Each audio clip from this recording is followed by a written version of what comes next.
Saya awalnya diajak teman untuk sementara menjadi aktor dukun. Saat, saya secara spontan mengatakan, langit bulat, bumi datar. Peraturan 9 bab. 5 logam akan menyimpan ribuan hantu. Tak disangka penonton terkejut dan berseru. Mereka langsung menyebut bahwa di dunia ini ada dukun. Segera setelah itu, saya membuka altar untuk melakukan ritual. Di mulutnya terucap kata-kata, langit yang sakral, bumi yang sakral. Dewa muncul dari segala arah. Lampu bintang 7 menghilang. Setelah sutradara menonton, dia langsung berlutut di tanah. Bahkan mengangkat celana dalamnya sendiri. Dia memohon, tolong bantu saya mengganti jimat bunga persik. Ternyata saya secara tidak sengaja mendapatkan sistem guru populer.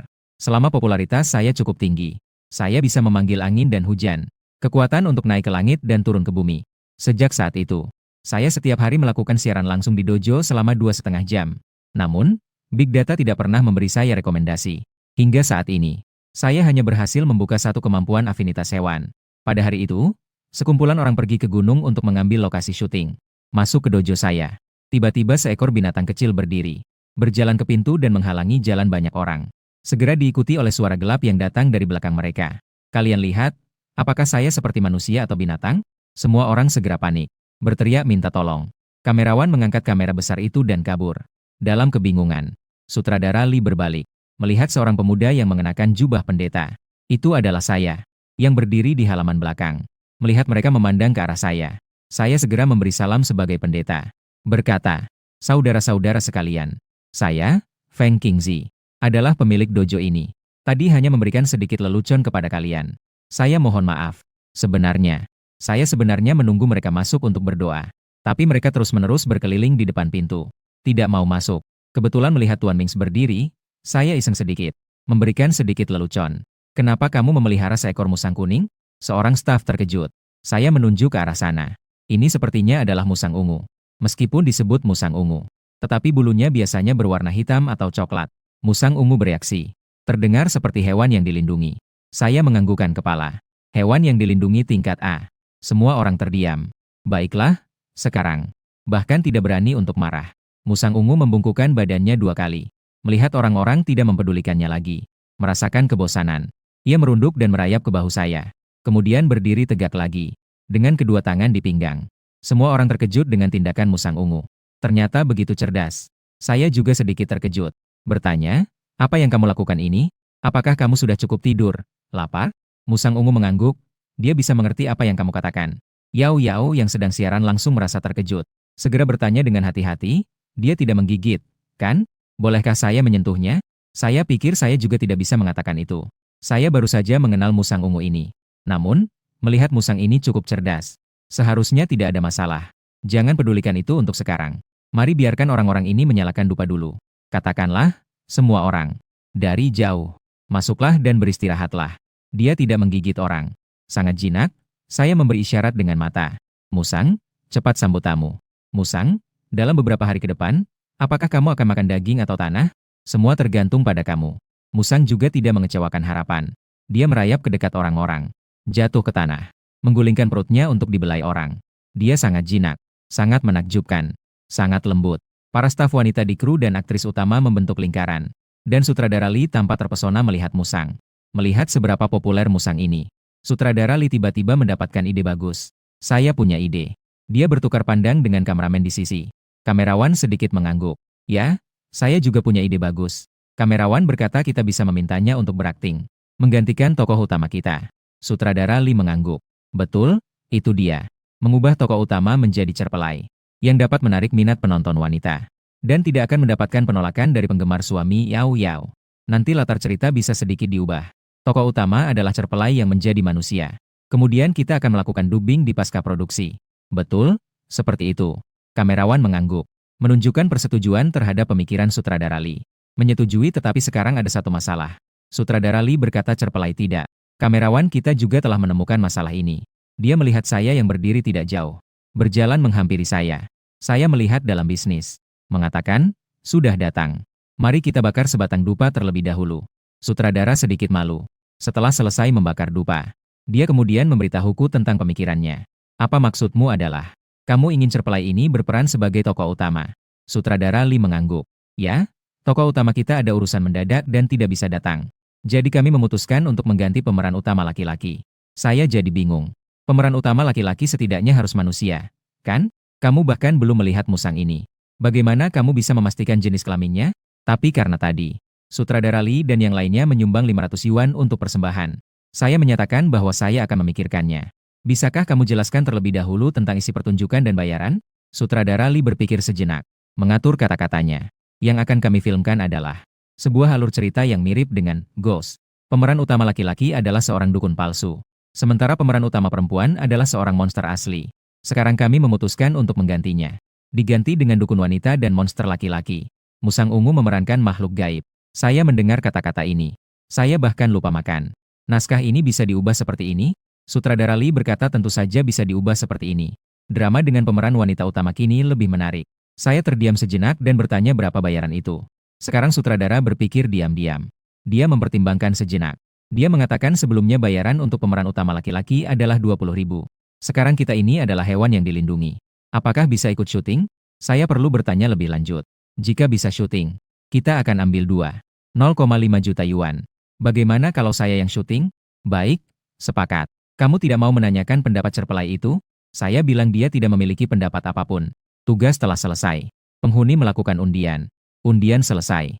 Dalam legenda emas, saya mendapatkan 72 perubahan yang bisa berkomunikasi. Komunikasi adalah berbicara dengan roh dan dewa. Orang-orang ini adalah yang saya beri persembahan kepada Dewa Zhengwu. Ini juga dianggap saya mengembangkan budaya. Namun, komunikasi ini terdengar seperti kemampuan seorang biksu sejati. Setelah berdiskusi dengan sutradara Lee, aku menggenggam uang tunai sebesar 3.000 yuan yang cukup berat di tanganku. Selanjutnya masih ada 20.000. Nilai popularitas juga meningkat menjadi lebih dari 80. Bagaimana bisa meningkat sebanyak itu? Tiba-tiba, saya melihat Yao Yao yang berjalan-jalan dengan ponsel di tangannya. Sambil berjalan, dia juga berbicara sendiri. Teman-teman, kita telah mengganti pemeran utama. Kalian pasti tidak akan menebak. Ini adalah saya. Mata saya berbinar. Ternyata begini. Saya melanjutkan membuka paket populer. Saya mendapatkan 3 pil Huangting Neijing dan 10 pon beras. Bisa menyimpan benih untuk latihan teknik dan pil bantu. Juga ada makanan yang diperlukan untuk makan. Setelah beberapa saat, kemampuan untuk berkomunikasi dengan dunia halus muncul di pikiran. Hanya bisa melakukan komunikasi samar dengan roh dan dewa. Mirip dengan telepon suara dengan sinyal buruk. Untuk melakukan panggilan video, saya harus membuka altar. Siapkan perangkat seperti pedang kayu persik beras 5 warna dan lainnya. Dan suap seperti lilin dan uang kertas. Namun, kemampuan ini malah memberikan bonus berupa mata yin-yang. Saya menggaris dengan 2 jari di kelopak mata saya. Dan melihat dunia di depan saya sangat berbeda. Namun, tidak ada dewa atau hantu yang terlihat. Apakah ini karena Dewa Zhenwu? Saya menoleh untuk melihat. Dewa Zhenwu yang perkasa berada di bawah patung tanah liat. Dalam pandangan mata yin-yang. Seperti sinar matahari yang bersinar dengan megah. Tepat saat akan menutup mata yin-yang. Saya melihat di luar pintu yang terbuka. Seorang nenek yang kesepian dengan tongkat di tangan. Aku keluar. Semua orang di kru sedang sibuk dengan urusan mereka sendiri. Tidak ada yang peduli saya keluar untuk melakukan apa. Nenek, bagaimana kamu bisa sampai sini? Gunung ini tidak mudah untuk didaki. Nenek itu tersenyum dan menunjuk telinganya. Lalu dia menggelengkan kepala, tidak bisa mendengar. Kalau begitu, masuklah dan duduk sebentar. Jangan berdiri di luar saja. Nenek itu sedikit menggeleng. Dia menunjuk ke arah Zhenwu Hall yang tepat di depan pintu. Saya menoleh dan melihat sekejap ke Zhenwu Hall. Dengan senyum, saya berkata bahwa ini adalah wilayah pengelolaan Zhenwu Hall. Sangat luas tetapi pada dasarnya tidak banyak diurus. Kamu tidak perlu takut padanya. Nenek itu masih menggeleng. Lalu dia melangkah goyang ke tepi pintu kuil dan berjongkok. Nenek ini. Di luar begitu sepi. Di dalam orang-orang banyak dan ramai. Apakah kamu mencari seseorang? Saya akan membawanya keluar untukmu. Nenek itu tidak menjawab. Saya tidak bisa berbuat apa-apa. Terpaksa kembali ke kuil. Ternyata saya bertemu dengan aktris utama, Yao Yao, yang keluar sambil memegang ponsel. Halo, Guru Taois. Saya berbalik menghadap kamera. Mengeluarkan senyuman cerah di wajah. Teman-teman penonton. Semuanya juga baik. Komentar penonton bereaksi terhadap senyum cerah saya. Yang ini memang cukup menawan. Tuan Dao, apakah Anda bisa terbang dengan pedang? Yao Yao keluar sambil memegang ponsel. Aku hanya menatap pendeta Taois itu. Sedang mengobrol dengan seseorang di sini. Namun mungkin karena sudut pandang. Tidak melihat dia sedang mengobrol dengan siapa. Yao Yao melihat pemandangan sekeliling yang gersang. Dalam hati juga merasa sedikit cemas. Tuan Dao, jangan-jangan dia sudah terlalu lama sendirian di gunung. Mungkin sudah ada teman virtual, kan? Begitu pikirnya dalam hati. Yao Yao mengabaikan komentar penonton dengan santai. Lalu bersiap untuk kembali ke dalam wadah. Di dalam kuil ada dewa perang. Masih ada banyak rekan kerja. Tuan mencuri tiba-tiba melompat keluar. Zhuo Wenwen dan Yu Xiu Xiu. merangkak sampai ke pojok dinding. Kemudian berdiri seperti manusia belajar dari cabang. Membungkuk dan mengeluarkan suara berisik. Apa yang sedang dilakukan Lord Ming? Yao Yao bertanya. Gambar ini disebarkan ke ruang siaran langsung. Penonton di ruang siaran langsung juga bertanya. Kamu makhluk langka yang dilindungi tingkat 1. Apakah ada sedikit sindiran di grup ini?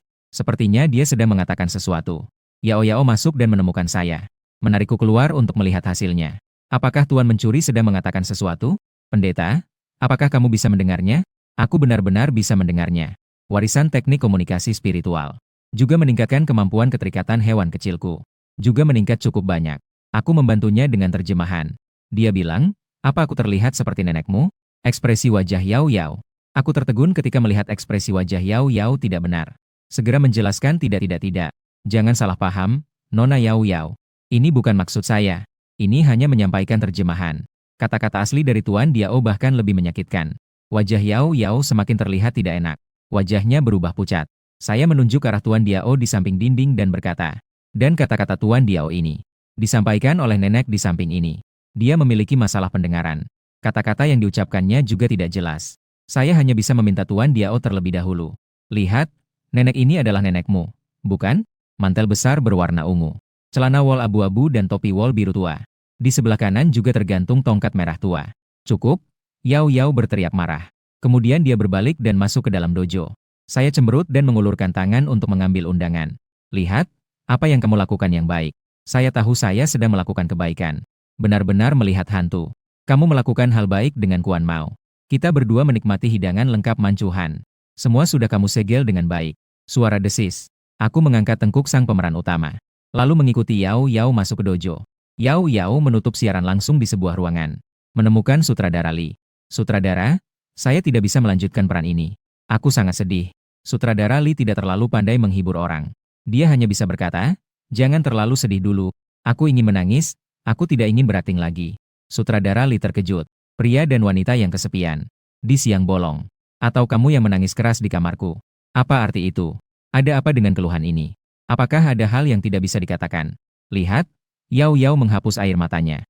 Cerita tentang neneknya yang sudah meninggal. Menggoda kisahnya diceritakan. Sutradara Li berpikir sejenak. Anjing ini sungguh tidak berguna. Suara batuk terdengar dari luar pintu. Sutradara Li mengernyitkan dahi. Suara berubah. Namun, kita kembali ke pembicaraan. Dia memang seorang pendeta terdaftar. Ilmu batinnya dalam. Di sini mungkin ada kesalahpahaman. Aku masuk. Pertama-tama, aku memberi salam. Kemudian aku berkata tentang nama yang terkenal di Pulau Jauh. Memang ada kesalahpahaman. Semuanya adalah ulah makhluk ini. Aku menatap bahuku dengan wajah bingung. Dewa Musang yang dibunuh tergeletak di tanah. Dewa Musang merangkak di tempat. Berputar 2 kali. Kemudian merangkak ke bahu Yao Yao.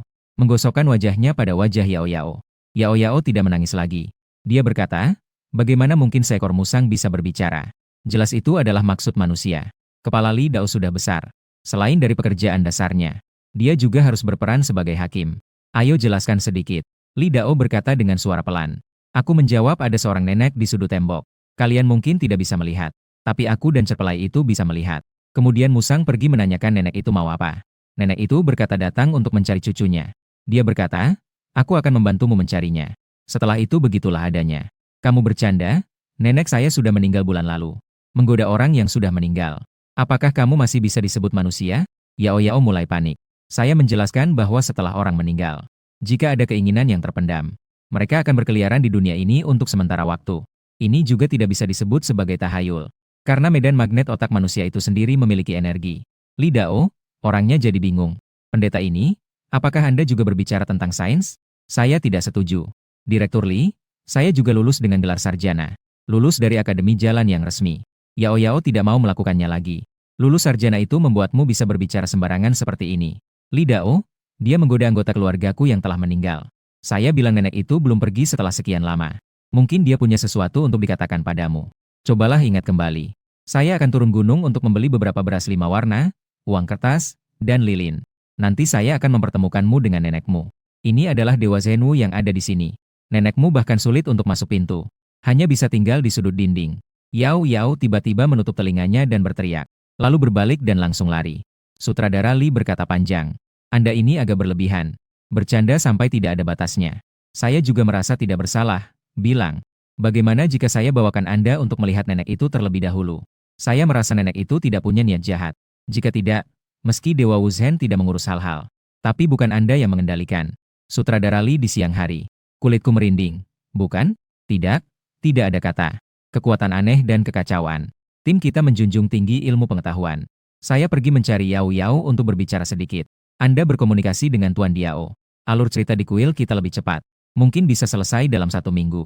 Saat itu, Dao Shang, kita akan 2 menit. Tidak akan bertemu lagi. Baiklah, saya pikir tanpa daya.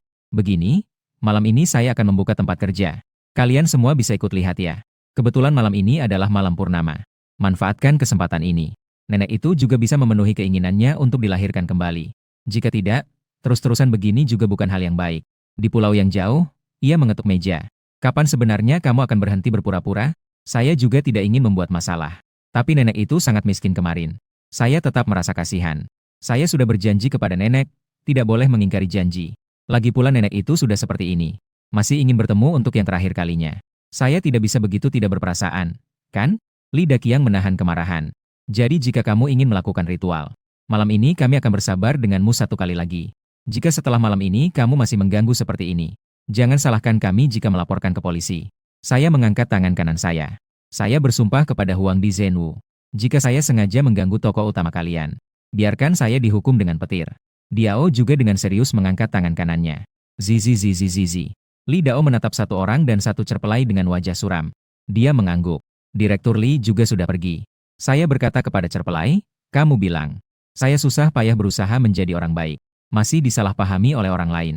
Anehnya, di kuil kita tidak punya beras 5 warna, uang 5 kaisar dan jimat kuning, serta pedang kayu merah. Jika tidak, kita bisa langsung mengadakan upacara. Mengadakan upacara sama dengan mendapatkan buff. Dengan kemampuan saya, tentu saja tidak cukup untuk memungkinkan orang-orang biasa ini melihat nenek. Mengadakan sebuah upacara.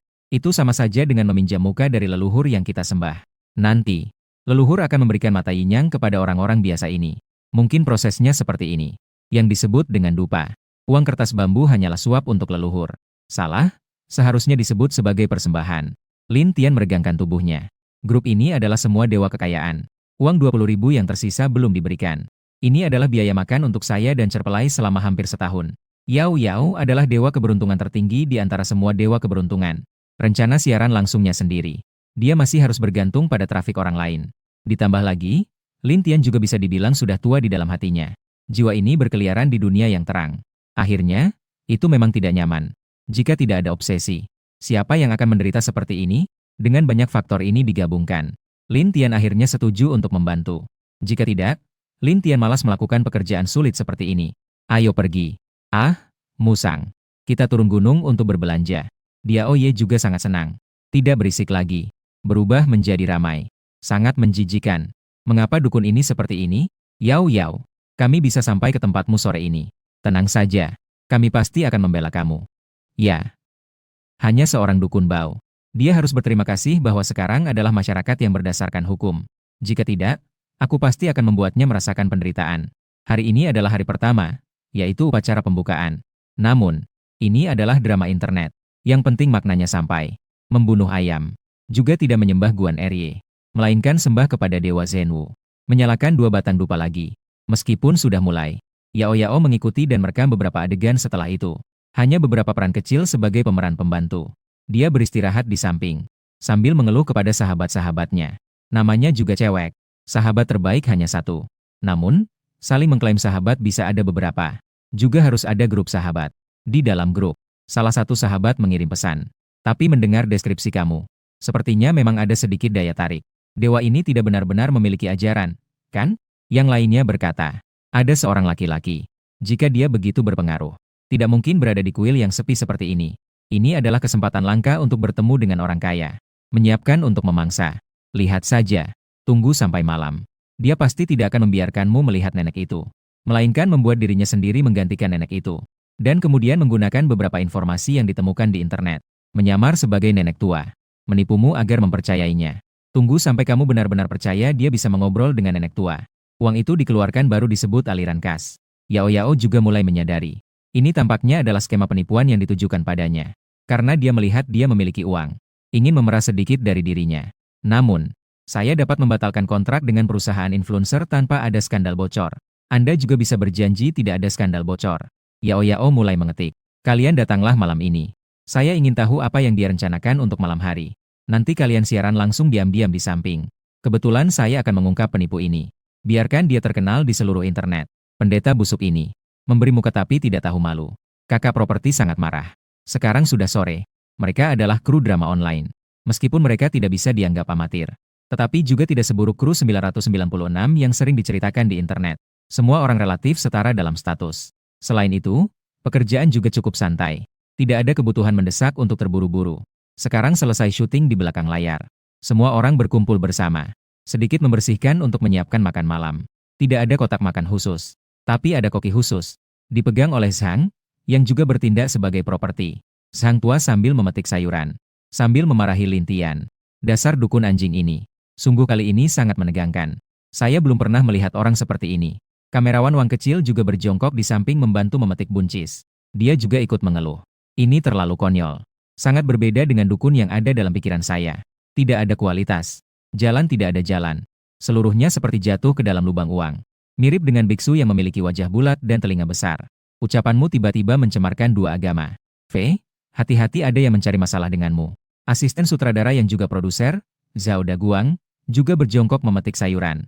Tapi dia sudah berumur. Orang yang berusia lebih dari 40 tahun. Sudah bertahun-tahun berkecimpung dalam industri ini. Melihat banyak hal yang aneh. Mendengar hal seperti ini. Namun tetap tenang. Dalam waktu kurang dari setengah hari. Karena tim produksi cukup kecil. Tidak ada yang bisa disembunyikan. Sutradara Li baru saja keluar dari kamar Lintian. Segera setelah itu, masalah Lintian mengganggu aktris utama. Sudah menyebar di seluruh tim produksi. Kamu bilang, biksu ini juga memiliki sisi jahat. Saat itu, si musang itu. Sungguh, ia cukup peka terhadap perasaan manusia. Ini di daerah asal kami. Biksu ini mungkin benar-benar memiliki pengikut yang banyak. Dari 10 mil dan 8 desa, orang-orang datang untuk berdoa. Hitung-hitung, penata rias Cenjing berasal dari Tanah Hitam. Sejak kecil sudah sangat takut pada Huang Dasian. Saat itu, si musang berdiri tegak. Dia merasakan seperti ada jarum menusuk dari ubun-ubun ke tulang ekor. Ini sangat jelas. Penata lampu masih muda. Dia berkata, hanya Kak Yao Yao yang sabar. Ubah kata-kata saya. Dia bilang saat seperti aku menyusui. Aku harus menendangnya agar dia pergi mengantar nenekku sendiri. Hai, tentang hal ini ya. Sutradara Li berjalan tergesa-gesa mendekat. Malam ini setelah makan malam, kita syuting yang mana? Sutradara Li berjalan tergesa-gesa datang. Mendengar seseorang bertanya. Segera menjawab. Ada urusan di malam hari. Malam ini, Daoislin akan mengadakan upacara. Kebetulan kita ada desain adegan ini dalam drama kita. Karena Daoislin bersedia terlibat langsung. Maka kita akan syuting adegan ini dulu.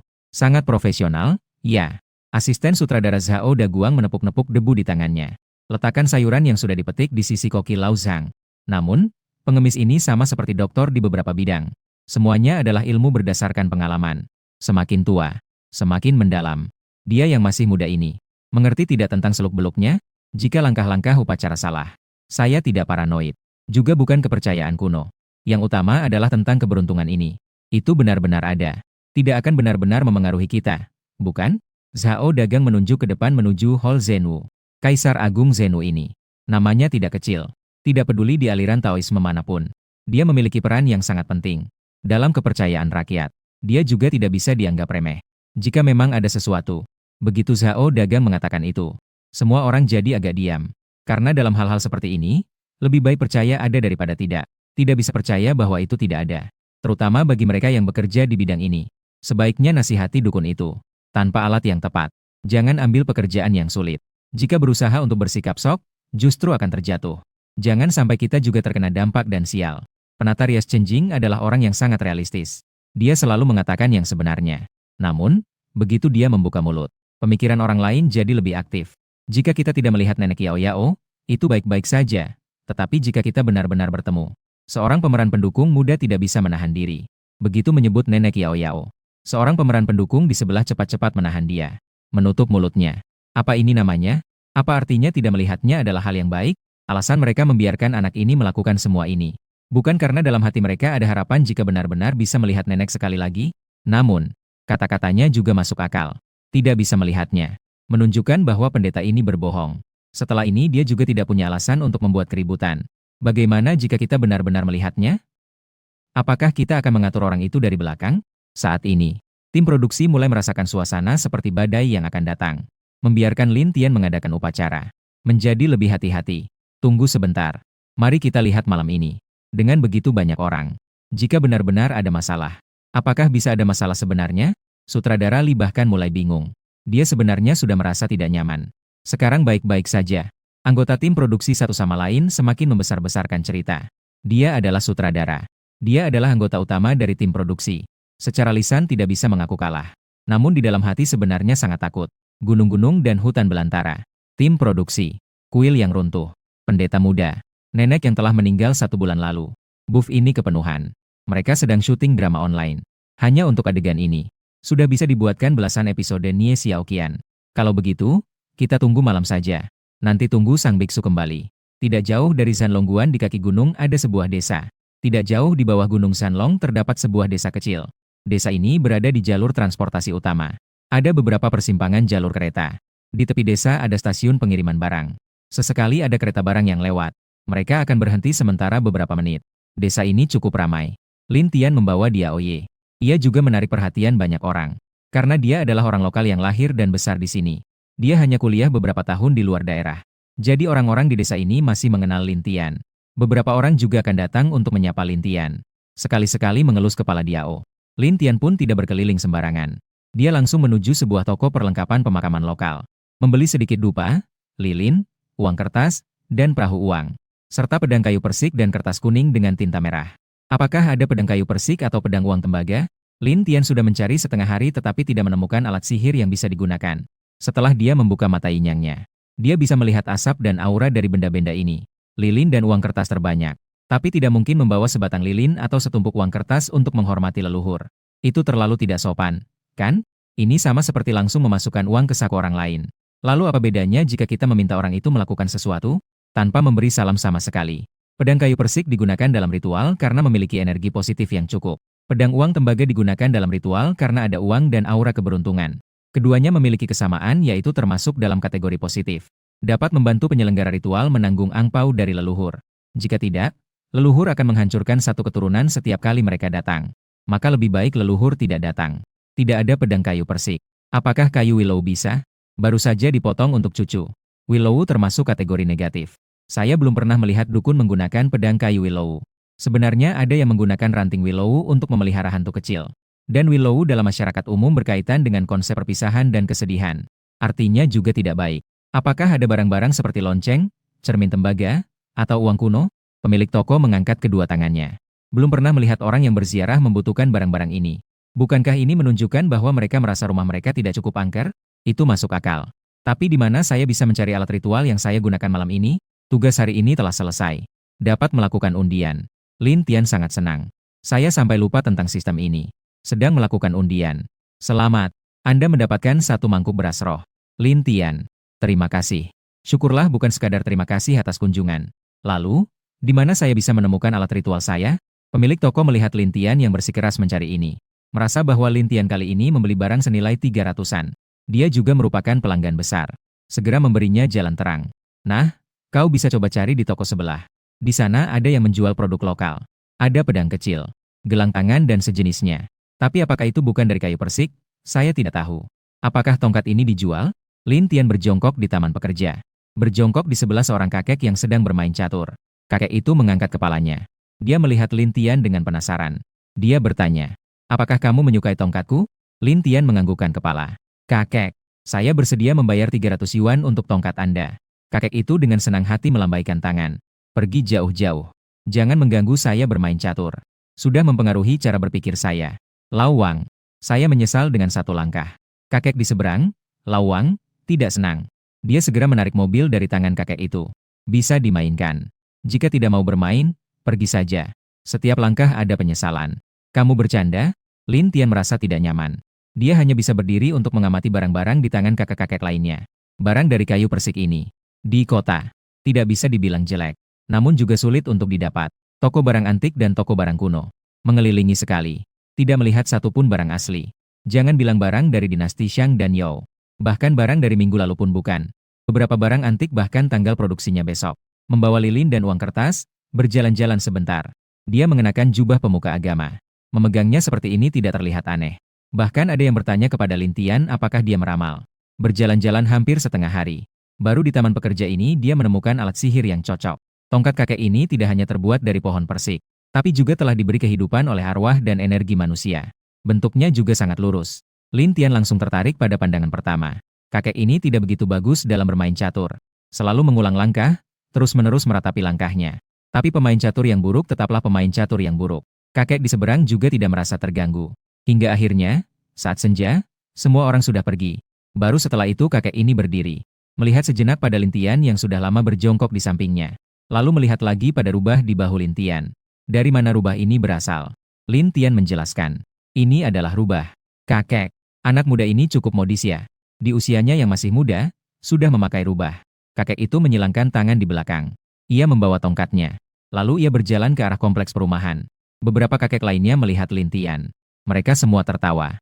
Nak muda, kenapa kamu harus memperhatikan tongkatnya? Pak Li? Lin Tian berkata jujur. Saya tidak memiliki alat ritual yang lengkap. Kakek, tongkat ini bagus. Sangat populer. Bahkan terbuat dari kayu persik. Dan telah disuburkan oleh arwah. Ini adalah alat ritual kelas 1. Beberapa kakek mendengarnya jadi kaget. Pemuda ini mulai menakut-nakuti orang. Apa yang dimaksud dengan telah disuburkan oleh arwah? Lin Tian membuka mata Yinyang dan melihat. Itu juga seorang nenek. Rambut putihnya keriting alami. Dia terlihat cukup berpengetahuan. Ketika kakek-kakek itu mendengar, mereka semua terdiam. Pak Li tidak pergi. Ia berbalik dan melihat Lin Tian sejenak. Ia melambaikan tangan. Kamu datang sini? Datang sini. Lin Tian sangat senang. Kakek, apakah Anda mau menjualnya? 500? Apakah itu bisa? Begitu. Kakek itu langsung mengayunkan tongkatnya. Pergi jauh-jauh. Jangan bermain-main dengan pasangan saya. Beruntung Lin Tian menghindar tepat waktu. Kemarahan Lao Li meningkat dengan cepat. Wajahnya segera memerah. Nafasnya terengah-engah. Mengayunkan tongkatnya, dia ingin memberitahu Lin Tian mengapa bunga itu begitu merah. Beberapa kakek terkejut. Beberapa orang menarik Old Li. Pasangan tua Lao Li meninggal awal tahun ini. Anda mengangkat panci yang tidak terbuka. Jangan bercanda seperti itu. Itu bisa mengakibatkan kematian. Lao Li sudah berusia 75 tahun. Pada usia ini, hukum tidak bisa mengatur. Lao Li, anak muda tidak mengerti. Beri dia kesempatan untuk menjelaskan.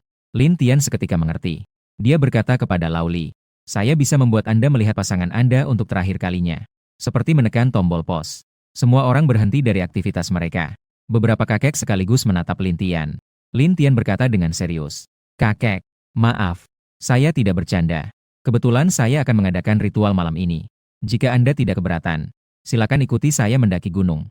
Saya anggap tongkat Anda ini saya pinjam. Biaya peminjaman adalah Anda harus melihat apa yang ada di dalam tongkat ini. Apakah Anda setuju? Butuh waktu yang cukup lama. Akhirnya para lelaki tua mulai bereaksi. Jika begitu, mari kita pergi bersama. Anak biksu kecil, saya ingat kuil ini di gunungmu cukup besar. Lin Tian mengangguk. Ya. Bisa tinggal di sana. Para lelaki tua menjadi aktif. Seorang pria tetap muda sampai mati. Lin Tian, saya punya ide. Maka para lelaki tua mulai berpikir dengan aktif. Kami mendukung pemikiranmu. Maka para paman mulai aktif berpikir. Mereka semua mulai bekerja. Ada yang menelepon ke rumah. Mereka bertanya apa yang harus dibawa. Ada orang-orang yang mencoba membujuk Lao Li. Kalau begitu, saya akan menelepon anak saya. Saya juga melaporkan ke rumah. Lao Li, apakah kamu akan merapikan? Begitu saya melihat biksu ini, dia pasti memiliki kemampuan. Jangan sampai tertipu. Biksu kecil ini masih muda. Bahkan biksu tua pada waktu itu tidak pernah berlebihan. Percayalah, kamu sudah sepuh. Apa yang mereka inginkan darimu? Tongkat Lao Li adalah yang biasa digunakan oleh pasangannya. Tinggalkan sedikit kenangan. Jangan-jangan ini barang antik. Tidak terlihat seperti M. Lao Li. Bagaimana jika itu benar? Ini tidak jauh dari gunung. Mengendarai sepeda hanya butuh sekitar 1 jam. Ketika masih muda sebagai milisi, berjalan ratusan mil bukanlah hal yang sulit. Apakah kamu takut tidak bisa berjalan? Aku akan membawamu ke atas nanti. Lao Li menggenggam tongkatnya erat kemudian melonggarkan. Dengan gigitan terakhir. Baik, aku mengikuti kamu naik gunung. Para kakek tersenyum lebar. Kami pergi bersama Lao Li. Di sudut taman, ada 7 atau 8 kakek. Dengan ramai, mereka mengikuti Lin Tian. Dia Oye memimpin di depan. Dia berbicara dengan Lin Tian dengan suara berdecit.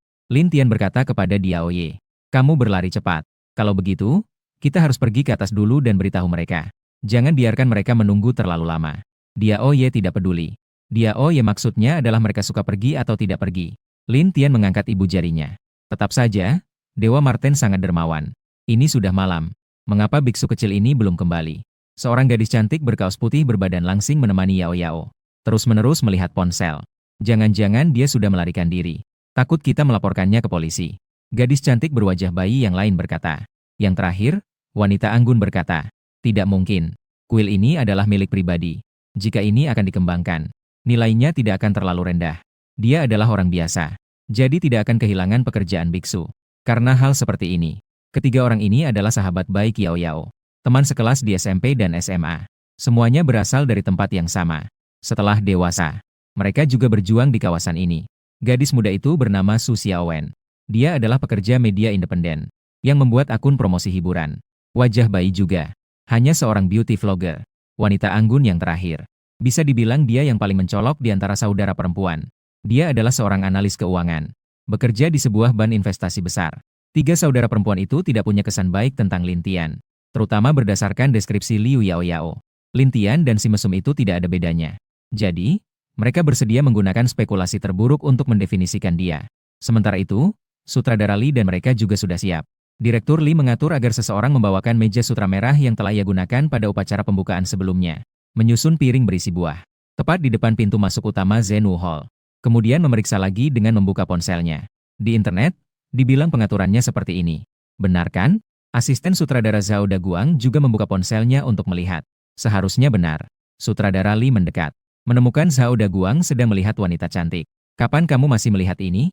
Zhao Daguang berkata sambil menggulir. Orangnya belum datang. Kita harus menunggu orang sampai mereka tiba. Kan? Dua kakak prof fotografi menyilangkan tangan di dada. Dengan tatapan tajam, melihat ke pintu kuil. Tiba-tiba, datang. Dua orang itu saling menatap dengan kilatan di mata mereka. Melihat seseorang yang berjalan masuk dari luar kuil. Seorang kakek berbaju putih. Diikuti oleh kakek kedua. Kakek ketiga. 4, 5, 6, 7, 8. Totalnya ada 8 orang tua. Masuk dan melihat sekeluarga besar yang bersiap-siap dengan serius. Ketika kakek pertama melihat situasi ini, dia langsung berteriak. Saya sudah bilang, pemuda ini tidak memiliki niat baik. Ini untuk mencuri ginjal kakek saya. Tim kecil ini sudah siap. Kakak laki-laki, cepat lari. Kakek itu memanggil. Tidak hanya para kakek yang sedikit bingung. Para kru juga terkejut. Apa? Memotong ginjal? Di mana? Para lelaki tua itu hendak berbalik. Mereka melihat seseorang dengan cerpelai menghalangi di pintu. Dengan tawa kecil. Cerpelai itu bahkan berdiri tegak. Dengan tangan dilipat di dada. Sudut bibirnya menunjukkan senyum sinis. Selesai. Saat itu, bahkan anggota tim dan para kakek. Dalam hati terasa terkejut. Pikiran Li Dao meledak dengan ribuan ide dalam sekejap. Lin Tian dengan kesal menendang Biao Ye ke samping. Masuk sambil membawa lilin, uang kertas, dan barang-barang sejenis. Ini semua adalah peziarah yang menginap. Bukankah saya sudah bilang akan membuka altar malam ini? Itu memang untuk membuka altar bagi mereka. Kalian hanya ikut-ikutan. Dan dengan ginjalmu yang sudah tua. Betapa saya ingin berpikir. Mengabaikan sekelompok pemuda dan tidak memotong. Memotong Anda? Kakek itu tidak senang. Anda belum memotong? Bagaimana tahu bahwa pinggang saya tidak sekuat orang muda? Lin Tian. Anda cukup kompetitif. Lin Tian tidak memperhatikan orang ini. Dia membawa sekelompok lilin dan uang emas di depan meja. Pertama, nyalakan lilin putih. Kemudian dia mengulurkan tangan ke arah kakek Li di samping. Kakek, pinjamkan saya. Ya. Kakek Li mengernyitkan dahi. Menyimpulkan bibirnya dengan erat. Lin Tian berkata kepada Direktur Li. Li Dao, tolong ambilkan bangku untuk beberapa kakek. Kakek-kakek sudah berjalan cukup lama dan merasa lelah. Kakek Li enggan memberikan tongkatnya kepada Lin Tian. Yao Yao buru-buru menggoyangkan teman-teman wanitanya. Dengan tatapan, ia memberi isyarat kepada mereka. Mulai merekam. Mulai siaran langsung. Keempat orang itu dengan cepat mulai mengoperasikan ponsel. Begitu Yao Yao mulai siaran langsung. Dalam beberapa menit, ratusan orang langsung masuk. Toh, ia juga seorang streamer terkenal. Panggilan ini masih memiliki daya tarik. Bagaimana Yao Yao menangani pria itu 2 hari yang lalu? Apakah sudah melapor ke polisi? Yao Yao sudah tidak siaran selama 2 hari. Aku sangat merindukanmu. Ini sedang melakukan apa? Banyak sekali orang. Menyanyikan opera. Mungkin sedang merekam adegan. Saya melihat para kru. Apa judul drama baru itu? Sepertinya ini adalah cerita tentang dukun dan rubah setan. Itu musang kuning tidak mungkin adalah rubah setan, kan? Yao Yao menundukkan kepala dan melihat sekilas pada komentar di layar. Kemudian ia mengisyaratkan dengan jarinya di dekat mulutnya. Menandakan bahwa ia tidak bisa berbicara. Sementara beberapa teman wanita lainnya juga sudah bersiap dengan posisi mereka. Dengan posisi yang tidak terlalu mencolok. Mengarahkan kamera ke arah Lin Tian. Lin Tian memegang tongkat dari kayu persik. Mengambil napas dalam-dalam. Mengeluarkan sebuah botol minuman dari saku. Setelah meneguknya sampai habis. Menghela napas lega. Lalu menarik sebuah kursi dan duduk. Li Dao menunggu setengah hari. namun tidak juga menunggu Lin Tian mulai. Maka ia berjalan menghampiri dan bertanya, "Dao Sang, kapan kita akan memulai upacara?" Lin Tian menunjuk ke langit. "Langit sudah gelap, bukan? Sekarang masih sore. Matahari belum terbenam. Bulan juga belum muncul." Direktur Li merasa bingung. Secara ilmiah, cahaya bulan adalah cahaya matahari yang dipantulkan. Keduanya pada dasarnya tidak ada perbedaan. Dan saya melihat para biksu lain bisa mengadakan upacara di siang hari juga. Kenapa kita harus menunggu sampai malam? Utamanya karena kondisi pencahayaan malam tidak terlalu baik. Sutradara Li berencana untuk merekam sebuah adegan untuk dimasukkan ke dalam drama webnya. Lin Tian berkata, "Karena malam hari lebih memiliki suasana, kondisi mental saya akan lebih baik." Sutradara Li bertanya. Dia mengambil napas dalam-dalam. Dia mengatakan kepada Lin Tian tentang ide ingin merekam proses pembukaan. Lin Tian tentu tidak keberatan. Bahkan bisa diedit sedikit untuk promosi. Tapi, pengarahan Li bertanya, "Tidak ada yang perlu diperhatikan kan? Apakah ada pantangan? Kebiasaan di berbagai tempat tidak sama." Lin Tian berkata, "Betul. Ada satu hal yang perlu diperhatikan dengan khusus." Sutradara Li menyatakan siap mendengarkan. Lin Tian berkata, "Memerlukan biaya penggunaan citra." Setelah berpikir sebentar, Lin Tian berkata, "Berikan beberapa ratus sebagai tanda penghargaan." Direktur Ji, "Baiklah. Kau, pendeta sialan, terjebak dalam uang. Aku sudah tahu kamu melakukan semua ini demi uang. Aku pun melihat sikapmu. Masih percaya bahwa kamu bisa melakukan hal yang nyata. Tapi sebentar lagi kita harus merencanakan plotnya. Begini-begini. Begitu-begitu." Lin Tian mendengar pemikiran Direktur Li. Dia ingin memanfaatkan suasana ini untuk merekam salah satu adegan dalam alur cerita. Lin Tian setuju. Bagaimanapun, pada saat itu, selain orang-orang yang terlibat, orang lain juga tidak akan melihat kedua nenek ini. Mengenai masalah uang, Lin Tian justru lebih memikirkan secara realistis. Karena uang ini bukan untuk dirinya sendiri, tetapi untuk leluhur yang diundangnya. Muncul sendiri. Apakah ingin uang atau tidak, itu tidak masalah. Namun, sudah mengadakan upacara untuk meminta leluhur. Leluhur tidak bisa muncul tanpa imbalan. Jika tidak, ini akan dianggap Li Dao memanfaatkan leluhur. Akan terpengaruh dengan nasib buruk. Ini juga merupakan pemikiran Lin Tian untuk Li Dao dan grupnya. Melihat Lin Tian terus duduk di sini menunggu, para nenek-nenek sudah mulai tidak tahan. Mereka mulai ingin tidur. "Lauli, tahan sebentar. Aku akan tidur siang dulu. Kapan saatnya tiba? Kapan kamu memanggilku?" Pemuda ini adalah tentang orang tua yang bertahan. Menunggu matahari sepenuhnya terbenam. Bulan belum terbit. Langit tampak kelabu. Lin Tian mengambil kuas, mencelupkan ke dalam cinnabar, mulai menggambar simbol. Ini dianggap sebagai mata kuliah wajib di Akademi Taoisme. Tidak perlu sistem untuk menggambar. Setelah itu, Lin Tian membacakan mantra dengan suara pelan. Bintang Taisang. Respons tanpa henti. Mengusir roh jahat dan terikat hantu. Melindungi hidup dan tubuh. Kebijaksanaan yang jernih. Pikiran yang tenang. 3 jiwa abadi. Jiwa tidak hilang. Bagian mantra ini adalah mantra Yushu menolak roh jahat. Terutama untuk menghindari saat memanggil dewa. Memanggil beberapa roh terasing dan hantu. Segera Lin Tian memegang tongkat di satu tangan. Di tangan lainnya memegang kertas kuning. Lalu menyalakan kertas kuning di atas lilin. Dan melemparkannya ke dalam panci api berisi uang kertas yang sudah disiapkan. Sepertinya prosesnya mirip dengan mempersembahkan dupa saat tahun baru Imlek, kata Susia Owen. Dia bersiap untuk kembali dan mengedit materi. Dia sudah memikirkan naskah pembuka. Keluarga telah berusia panjang. Sudah 4024 tahun. Ternyata masih ada hal-hal tahayul seperti ini terjadi. Liu Yao Yao menggelengkan kepala sedikit. Dia merasakan suasana di lokasi sedikit berubah. Sutradara Li sudah mulai menguasai lokasi. Baik, perhatian pada semua aspek. Kamera 1, perhatikan pencahayaan. Kamera 2, masukkan beberapa orang tua ke dalam frame. Perhatikan ekspresi mereka. Baik, sebentar lagi, tidak peduli apakah ada sesuatu yang muncul. Hantu jahat pasti akan muncul. Perhatikan pencahayaan. Perhatikan posisi berdiri. Hati-hati jangan sampai tertawa. Baiklah, para aktor sudah siap. Tunggu perintah saya. 2 pria jangkung dan kurus dengan riasan wajah pucat yang menyedihkan bersembunyi di balik pilar-pilar di Aula Zhenwu. Sangat menyeramkan. Aku juga merasa kedinginan. Keduanya menoleh dan melihat Zhenwu Dadi. Ini baru dianggap bisa merasa lega. Sekali lagi menoleh. Dia melihat seorang nenek yang tersenyum di depannya. Nenek itu mengangguk dengan senyuman kepada mereka. Ga. Salah satu mata terbalik, lalu jatuh ke tanah. Yang satunya juga terkejut sampai mengeluarkan suara. Tangan dan kakinya mulai kejang. Wajah nenek itu pucat menyeramkan. Terutama karena nenek itu setengah transparan. Tolong! Aktor mengeluarkan teriakan aneh. Seperti serigala dan babi, melesat keluar dari belakang tiang. Apa yang sedang terjadi? Di depan Li Dao, monitor muncul gelombang besar. Gambar di layar tiba-tiba menghilang. Dia bangkit dari kursi tinggi dan melihat pintu aula Zhenwu kembali. Nenek yang perlahan melayang tidak jauh dari meja. Li Dao. Ah. Tolong. Wah, astaga. Lau Li. Benar-benar pasanganmu. Istri Li tua. Ini bukan karena saya selalu ingin mengalahkan Lau Li. Ini karena keterampilan catur Lau Li memang kurang baik. Jika ingin pergi, bawalah Lau Li bersamamu. Tempat itu kacau balau. Liu Yaoyao tercengang. Benar-benar ada nenek. Nenek itu. Dia tiba-tiba berdiri. Mencari ke sekeliling. Nenek, apakah Anda bisa mendengar saya? Nenek. Liu Yaoyao hanya merasakan kilatan petir mengenai kepalanya, yang membuat pikirannya dan pandangannya bergetar. Hidungnya sedikit terasa asam. 3 sahabatnya yang lain tertegun. Mereka duduk terpaku di tempat duduk. Tidak tahu apakah harus lari atau berteriak sekarang.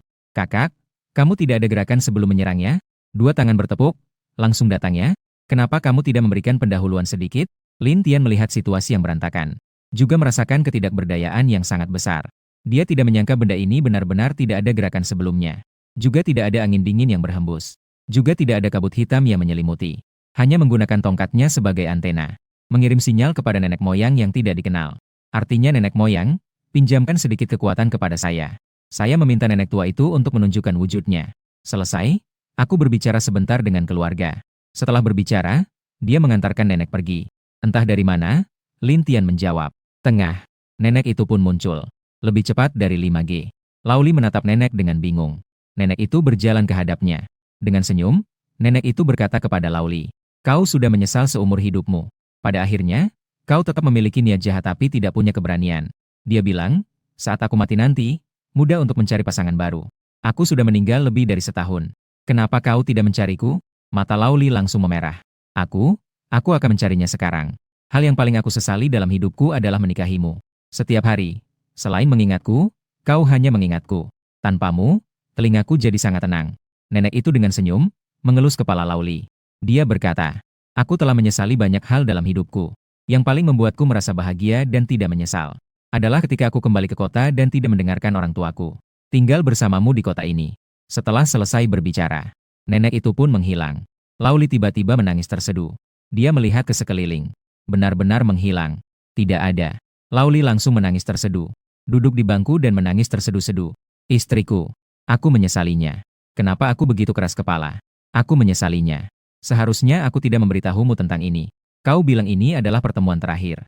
Kenapa aku masih tidak bisa mengesampingkan harga diriku? Aku sengaja ingin membuatmu marah. Aku ingin melihat betapa kau peduli padaku. Itu sebabnya aku selalu mengatakan hal ini saat berdebat. Hal-hal yang paling layak saya bicarakan dan yang membawa kebahagiaan adalah menikah denganmu. Apakah kau mendengarnya? Istriku? Lau Li menangis sambil memukul-mukul wajahnya. Lin Tian menepuk tangannya 2 kali. Menarik perhatian para kakek yang mengernyitkan kening di sekitarnya. Nenek itu mendengar. Lin Tian berkata, ilmu saya terlalu dangkal. Hari ini saya bisa membuat nenek berbicara beberapa kata. Anda harus memiliki kata-kata lain. Kita bicarakan lagi besok. Suara tangis Lau Li terhenti mendadak. Masih ada besok. Hanya saja kekuatan yang saya pinjam sementara sudah tiba waktunya. Membuat nenek tidak dapat menampilkan wujud yang bisa kalian lihat. Nenek sekarang berada di depanmu. Hanya saja kamu tidak bisa melihatnya. Saya sudah bilang sejak lama. Semua orang harus percaya pada sains. Lin Tian Xiaoxiong mengangkat tangan. Sebenarnya, hal seperti jiwa adalah semacam medan magnet. Gaya medan magnet adalah kekuatan dasar alam semesta. Pelemahan medan magnet. Kecuali jika ada keterlibatan kekuatan eksternal. Jika tidak, akan ada proses yang bertahap. Tidak mungkin dikatakan bahwa kaki depannya masih bercanda dengan semangat. Kaki belakangnya langsung menghilang. Dan nenek sementara masih memiliki tongkat dari kayu persik ini sebagai medium. Lin Tian menunjuk tongkat yang dipegangnya. Lau Li tidak menangis lagi. Namun wajahnya kembali memerah. Maksudmu adalah, dia mendengar semua teriakan saya barusan. Lin Tian menggelengkan kepala. Lau Li belum bisa menghela napas lega. Tiba-tiba terdengar Lin Tian berkata, tidak hanya bisa mendengar, tapi juga bisa melihat. Lau Li hampir tidak bisa bernafas. Pada saat ini, halaman kecil yang kacau itu perlahan-lahan mulai stabil. Sekelompok orang saling menyelamatkan, memberikan pertolongan yang tepat. Yang mengganti celana. Liu Yaoyao berdiri diam di belakang Lin Tian. Lin Tian melihat bahwa Lau Li sudah tidak ada masalah. Dia sudah pulih dan bersiap mencari tempat untuk berbicara dengan nenek. Ketika dia berbalik, hampir membuat Liu Yaoyao terkejut hingga jantungnya hampir meloncat. Bukan kakak perempuan. Kenapa kamu berdiri di belakangku dengan berjinjit tanpa suara? Makeupmu bahkan terlihat begitu minimalis. Sekarang wajah Liu Yaoyao penuh dengan bekas air mata. Matanya sedikit. Namun, terlihat ada keindahan yang menyedihkan. Tapi di malam hari, berdiri di belakang orang yang berada di depan lilin. Itu agak menakutkan. Tiga gadis di sampingnya berdiri dengan cemas di samping Liu Yaoyao. Di sampingnya, tiga wanita dengan berbagai kepribadian dan ciri khas di samping Liu Yaoyao. Semua hilang dengan bersih. Tinggal tiga pasang mata yang penuh kekaguman dan ketakjuban yang menatap tajam. Liu Yaoyao bertanya dengan suara lembut. Daoshang, simbol merek dagang terdaftar. Bolehkah saya melihat nenek saya? Tidak berbicara tentang percaya atau tidak. Fakta lebih kuat dari kata-kata. Dia tidak tahu apa sebenarnya teknologi ilmiah itu yang bisa membuat seorang nenek tampil dalam bentuk seperti ini. Namun dia paham, akting sekelompok kakek ini tidak mungkin mencapai tingkat keahlian yang sempurna seperti itu. Reaksi mereka adalah nyata. Maka pernyataan Lin Tian juga kemungkinan besar benar. Neneknya benar-benar sudah mengikutinya selama hampir sebulan. Terpapar angin dan matahari, mengarungi gunung dan sungai. Namun dia sama sekali tidak menyadarinya. Bahkan saat dia tinggal di dalam kuil, neneknya masih akan berjongkok di tepi dinding kuil menunggu dia. 7 sampai di sini. Hatinya terasa sakit tak tertahankan. Melihat itu, dia langsung merangkak ke kepala wanita cantik itu dan mengeluarkan suara, ji. Namun sekarang, selain mengganggu, tidak ada gunanya. Dia menyadari ketidakbergunaannya. Dia mengangkat tangan dengan putus asa, melompat ke kepala Lin Tian. Lin Tian berkata, saya juga baru saja berbicara dengan nenek. Pertama, biarkan dia tinggal di tongkat kayu persik ini. Tapi saya akan memberi Anda vaksin awal. Tentang benda ini, kami semua menghargai sains. Artinya benda ini, jika dipercaya, ada. Cukup subjektif dan idealis. Lalu nenek itu, dia ada sesuatu yang ingin dikatakan padamu. Dia ingin mengatakan kalimat ini kepadamu. Jadi dia selalu ada. Tentu saja, tidak akan selalu ada. Hanya saja, dia akan ada sedikit lebih lama. Namun, jika nenek telah selesai berbicara denganmu, dia tidak memiliki pemikiran lagi. Dia akan benar-benar pergi. Pikirkan baik-baik. Besok kamu bicara dengan saya. Apakah kamu benar-benar ingin berbicara dengannya? Lin Tian tersenyum tipis. Berkata, mengikuti hati sendiri. Liu Yaoyao tertegun. Setelah selesai berbicara, dia benar-benar pergi. Lin Tian melihatnya melamun, lalu berbalik dan mencari di sekitar. Dia sedang mencari ponsel yang digunakan untuk siaran langsung tadi. Tadi begitu banyak kamera mengarah ke dirinya. Dia pasti merasakannya. Hal ini tentang rasa lensa. Lin Tian merasa dia secara alami memilikinya. Dia memang seharusnya menjadi bahan idola. Namun setelah mencarinya lama-lama, tetap tidak menemukannya. Untungnya, salah satu sahabat Liu Yaoyao cukup peka. Dia mendekat dan bertanya pelan. Tuan Dao, Anda mencari apa? Tuan Dao merasa sangat senang. Siaran langsung kalian tadi. Berapa banyak penggemar yang didapat? Apakah wajah saya terekam? Su Xiaowen menunjukkan ekspresi aneh. Dia berkata pelan. Tadi, setelah siaran dimulai tidak lama. Hanya karena tahyul, siaran langsungnya diblokir. Dia terdiam sejenak. Dia menambahkan. Saat itu, Anda belum mulai menggambar jimat. Saya benar-benar bilang saya sudah bermain hidup selama setengah hari ini. Juga pergi menghibur Pak Li sedikit. Mengatakan sesuatu yang begitu filosofis kepada Yao Yao. Jadi, ternyata saya yang main peran tunggal. Kicau. Tuan Mongose tertawa dan berkata, ini adalah beberapa harta warisan keluarga saya. Itu adalah beberapa mas kawin yang dibawa oleh Chun Yuan ketika dia pergi ke desa. Silakan lihat, apakah ada yang bisa Anda gunakan. Silakan pilih-pilih. Atau Anda bisa mengambil semuanya juga tidak masalah. Aku akan membahasnya dengan Chun Yuan malam ini. Pak Ji menggigit giginya. Lalu dia mendorong kotak itu ke arah saya. Kotak ini seukuran telapak tangan. Di dalamnya memang ada segala macam barang. Beads kecil dari giok. Bagian kepala gelang yang dilapisi emas. Kalung perak dan biji emas. Lin Tian terbahak-bahak dalam kebingungan. Dia berkata, Kakek Li, membiarkan Anda bertemu dengan nenek. Ini adalah imbalan untuk menyewa tongkat Anda. Barang-barang ini. Lin Tian melihat tepi sebuah benda. Dalam sudut pandang yang tenang. Benda ini bersinar. Dia menggali-gali dari dalam kotak. Mengeluarkan sepotong uang bulat dengan lubang persegi. Di atasnya ada 4 karakter. Qianlong Tongbao. Di belakangnya terukir dalam bahasa Manchuria dan bahasa Mandarin. Menunjukkan tempat pembuatan. Baoshu. Artinya, ini adalah uang resmi yang dicetak oleh tempat pencetakan uang Jiangning pada masa pemerintahan Qianlong. Namun, jumlah uang yang diterbitkan pada masa Qianlong sangat besar. Terutama karena tetangga terus mengalirkan perak dan tembaga. Jadi, jumlah Qianlong Tongbao yang masih ada tidak sedikit. Saat ini di pasar barang antik. Qianlong Tongbao yang asli hanya sekitar 200. Bervariasi antara 2000. Selain itu, Qianlong Tongbao tidak termasuk dalam uang 5 kaisar. Han, Tang, Song, Ming, dan Qing. Di antaranya adalah uang dari dinasti Qing. Para biksu yang terampil menggunakan Shunzi Tongbao. Namun Shunzi sudah meninggal lebih awal. Selain itu, biaya pembangunannya juga lebih murah. Ini juga memiliki makna khusus. Ini adalah kaisar pertama sejak 8 pintu. Jadi, Shunzi Tongbao sangat mahal. Ini bukan sesuatu yang dapat dipertimbangkan Lin Tian saat ini. Lin Tian mengambil Qianlong Tongbao ini. Dia berkata, tongkat ini dan Qianlong Tongbao ini. Saya menghabiskan 1.000 yuan untuk membeli. Apakah Anda rasa ini baik? Anda bisa meminta pemilik akun ini untuk membukakan pintu untuk Anda. Harga pasar Qianlong Tongbao adalah sekitar 200 yuan. Dan ada juga tongkat kayu persik ini. Tentu saja, nilai tongkat kayu persik ini mungkin lebih tinggi. Lagi pula, ini bisa dianggap sebagai bahan alat spiritual yang cukup baik. Nenek itu memiliki sifat yang baik. Anda biasanya mengurus. Perawatan yang diberikan cukup bagus. Tapi saat ini, saya juga tidak bisa mengeluarkan lebih banyak uang. Karena saat ini saya hanya memiliki lebih dari 3.000 yuan. Dari jumlah itu, 3.000 yuan adalah yang baru saja diberikan oleh Direktur Li 2 hari yang lalu.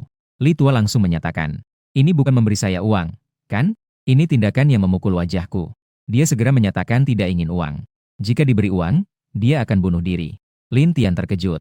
Ini permainan apa? Di kota ini, cara memberikan penghormatan begitu kasar. Namun, Lin Tian cukup menyukainya. Dia dengan senang hati menerima Qianlong Tongbao dan kayu persik dari Lao Li. Memikirkan sejenak. Dia berbalik dan mengambil setengah kilogram beras dari meja samping tempat tidur. Kakek Li. Lao Li tetap tidak menerima. Dan saya tahu kamu ingin berbicara lebih banyak dengan nenek. Izinkan saya menjelaskan ini dengan jelas kepada Anda. Jiwa nenek mungkin masih memiliki waktu sekitar 1 bulan. Dalam waktu ini, saya setiap malam mengadakan ritual untuk Anda. Setiap malam Anda memiliki waktu untuk berbicara beberapa kalimat. Setelah 1 bulan, nenek akan bereinkarnasi. Ini adalah janji saya kepada Anda. Selain itu, beras ini adalah untuk Anda. Ini saya tanam sendiri. Mengandung energi alam semesta. Setelah Anda memakannya, itu juga baik untuk tubuh. Ini bisa dianggap sebagai uang logam yang saya tukar dengan beras ini untuk Anda. Bagaimana menurut Anda? Lao Li masih tidak menerima. Setelah berdebat lama, Lin Tianqiang memberikannya. Jadi masalah ini dianggap selesai. Setelah Lao Li keluar rumah, Lin sedang bersiap untuk keluar. Direktur Li masuk. Direktur Li duduk di tepi tempat tidur. Dia tidak berbicara. Hanya menatap Lin Tian. Lin Tian merasa cemas di dalam hatinya. Dia turun dari tempat tidur dan siap untuk pergi. Saya baru ingat bahwa Paman Diao belum dimasak. Direktur Li menahan Lin Tian. Paman Diao sedang berakting dengan baik loh. Saya datang mencari Anda untuk mendiskusikan suatu hal. Silakan Anda bicara. Li Dao mengeluarkan 20.000 yuan tunai. 2 potongan bata merah besar membuat mata Lin Tian melotot. Direktur Li berkata, ini adalah sisa biaya sewa lokasi dan biaya pertunjukan. Kami akan menyelesaikannya terlebih dahulu. Kemudian saya berbicara dengan tim produksi. Kami ingin mempekerjakan Anda sebagai pemeran utama kami. Lin Tian sedang mengamati kedua bata merah kecil itu dengan seksama. Begitu mendengar ini, dia bereaksi. Bukankah pemeran utamanya adalah Dia Oye? Iya. Jadi, kami ingin mempekerjakan Anda untuk memerankan Dia Oye dalam wujud manusia. Lin Tian. Li Dao memberikan sedikit penjelasan tentang alur ceritanya. Web drama ini sebenarnya adalah remake dari sebuah web drama luar negeri. Namun, telah dilakukan beberapa adaptasi lokal. Web drama luar negeri terlalu intens, terlalu tidak damai, selalu berkelahi dan membunuh. Kekerasan yang berdarah, tidak sesuai dengan nilai-nilai inti. Jadi, bagian ini dikurangi di dalam negeri. Lalu, bagian yang dikurangi itu bagaimana? Maka ada bagian yang lebih akrab terisi. Cinta, kata Direktur Ji. Cinta berkaitan dengan naluri. Cinta adalah gema jiwa. Ini adalah simfoni jiwa. Cinta adalah dialog antara dua jiwa. Ini adalah petualangan terhebat dalam hidup. Kata Lin Tian. Berhenti. Saya mengerti. Ini adalah drama idola, kan? Direktur Li mengangguk. Anda sangat bijaksana. Dia berpikir sejenak. Lalu berkata, mudah dijual. Lin Tian terbenam dalam pemikiran. Dia mengambil cermin dari meja samping tempat tidur. Bertanya kepada Direktur Li. Apakah saya seorang guru? Direktur Li mengacungkan jempol. Mengalahkan Peng Yuyan. Mengalahkan Wu Yanzu. Menggulung Liu Dehua. Lin Tian tidak percaya. Lalu dia keluar. Menemukan Dia Oye yang berbaring di tepi tangga sambil berjemur. Apakah saya tampan? Dia Oye. Zizizi. Cukup tampan untuk menutupi topinya. Bro. Lin Tian masih tidak percaya. Dia menoleh. Melihat Su Xiaowen, teman baik Liu Yaoyao yang sedang bingung. Jadi dia mendekat dan bertanya. Apakah saya tampan? Su Xiaowen merasakan guncangan di pupilnya. Dia berkata dengan terbata-bata. Dao Zhang itu memang agak tampan sedikit. Apa maksudmu, pemuka agama ini? Kenapa tiba-tiba bertanya tentang ini? Lin Tian tampak berpikir. Sebuah momen kemudian, dia berkata, alasan sutradara Li memuji saya karena tampan. Karena dia butuh bantuan saya. Bapak Diao memuji saya karena saya tampan. Itu karena saya merawatnya. Tapi bahkan teman baik Yao Yao pun menganggap saya tampan. Mungkin saya memang sedikit tampan. Su Xiaowen. Sutradara Li, Dia Oye. Lin Tian terlihat kehilangan. Mungkin saya memang punya bakat di bidang ini. Li Dao. Saya sudah berjanji. Sudut mulut Li Dao bergetar sejenak. Segera kembali normal. Yang penting Anda sudah setuju. Saya akan melaporkan kepada investor malam ini. Kita resmi bergabung dengan tim produksi besok. Saya beritahu Anda mengenai bayaran sebelumnya. Pengambilan gambar drama online. Bayar per episode. Pembayaran juga diberikan per episode. Satu episode memberi Anda 500.000. Itu 30 episode. Semua biaya adalah 15.000 yuan. Ini sebelum pajak. Setelah pajak ada beberapa kebijakan. Anda akan menerima sekitar 12.800. Tentu saja. Angka spesifik mungkin sedikit berbeda. Lin Tian melambaikan tangan. Ini bukan masalah uang. Direktur Li menganggukkan kepala. Ya. Ini untuk seni yang Anda inginkan. Lin Tian berkata. Ini karena saya ingin terkenal. Lin Tian berkata. Saya ingin mempromosikan budaya tradisional. Agar lebih banyak orang mengenali keajaiban Taoisme. Malam tadi, popularitas saya meningkat lebih dari 200. Saya sudah bisa menukar dengan 2 botol Guyuan dan, meskipun terbang, bersembunyi, dan mengguncang gunung masih jauh. Tapi perjalanan 1000 mil dimulai dari langkah pertama. Jika bisa menjadi bintang pria yang terkenal seperti Xiao Shenyang, maka jaraknya menuju dunia immortal juga tidak jauh lagi. Direktur Ji merenung sejenak. Sepertinya mengerti ambisi Lin Tian. Ia menunjuk kamera. Begitulah, Tuan Dao. Sebaiknya Anda tidak menggunakan keterampilan sejati saat syuting. Ketika Anda membuka kelas malam tadi saat syuting, terutama saat nenek itu keluar. Mungkin karena medan magnet Anda berputar. Lensa sebuah kamera meledak. Rugi 26.000. Itu setara dengan 2 gaji Lin Tian. Wajah Lin Tian menjadi pucat. Kata Direktur Li. Tidak perlu Anda mengganti rugi. Lin Tian pun sedikit merasa lega. Jika ada kesempatan berikutnya, maka Anda yang harus mengganti rugi. Lin Tian. Pada sore hari, Direktur Li melakukan panggilan telepon kepada seorang investor. Telepon itu kembali. Wajahnya terlihat sedikit kelam. Investor itu yang seorang dukun menemukan pemeran utama pria baru. Dikatakan seorang dukun dari kuil Tianxi. Dia juga seorang dukun yang terkenal di internet baru-baru ini. Lin Tian sedang bersiap untuk membuka altar. Setelah mendengar kata-kata Direktur Li, dia tampak agak bingung. Murid tinggi dari Kementerian Surga. Sutradara Ji membuka halaman video pendek. Seperti ini. Coba lihat. Lin Tian memperhatikan dengan seksama. Latar belakangnya adalah di tepi jurang. Seorang dukun muda yang tampan sedang beraksi dengan pedang. Kekuatan dan keangkuhan terpancar. Kemudian ada pemotongan. Melompat dari sebuah lereng bukit setinggi beberapa meter. Dan melompat tinggi. Juga memanggil angin dan hujan. Mengayunkan tangan untuk memanggil angin dan hujan. Hati Lin Tian berdegup kencang. Wah, luar biasa. Ini benar-benar keterampilan. Tapi jika dilihat dengan seksama, angin dan hujan ini tampaknya diedit. Masih ada sedikit kekurangan. Direktur Li berkata. Jalur penampilan. Sebagian besar penggemar adalah penggemar wanita. Kekuatan tempur tinggi. Kemampuan konsumsi yang kuat. Baru saja ditandatangani oleh MCN teratas di industri. Siap untuk diluncurkan menjadi yang terbaik. Tapi tidak memiliki kualifikasi untuk langsung masuk ke industri film. Kurang satu langkah awalan. Investor hanya melemparkan ke dalam kelompok kita. Supaya bisa mendapatkan pengalaman. Sekalian melihat penampilannya. Rumor mengatakan latar belakangnya tidak sederhana. Sepertinya dia adalah anak orang kaya dari Tianxi Menshan. MCN juga tidak berani memperlakukannya sebagai umbi bawang dengan mudah. Yang diberikan adalah kontrak yang normal. Beberapa hari yang lalu, pemeran utama kita pergi. Saya melaporkan kepada investor untuk mengganti dengan dia Oye. Pagi ini, ketika menelepon untuk menambahkan Anda, investor berkata bahwa peran biksu ini tepat untuk membuka jalan baginya. Dikatakan bahwa sangat sulit untuk mendapatkan posisi yang diberikan kepada orang lain. Dapat membantu drama kita mendapatkan banyak perhatian. Sutradara Li mungkin terkejut oleh Lin Tian. Takut jika dia melanggar janjinya dan membuat Lin Tian tidak senang. Sekarang ini adalah saat di mana tidak ada yang tidak diungkapkan. Lin Tian merenung sejenak. Dia bertanya, jadi, apakah saya bisa mengembalikan uang? Tidak perlu. Ini adalah pelanggaran kontrak saya. Kami akan menanggung tanggung jawab ini. Lin Tian berkata, jadi, saya tidak ada masalah lagi. Saya hanya bisa mencari kesempatan lain untuk tampil. Kalau tidak, saya akan mulai siaran langsung pribadi terlebih dahulu. Hanya untuk membuka siaran latihan harian. Dan kemudian memanfaatkan perhatian dari kelompok syuting. Ada satu masalah lagi yaitu, membuka ritual bisa merusak kamera. Apa alasannya? Apakah hanya metode Tong Yu yang seperti ini? Atau apakah semua metode memiliki hal yang sama?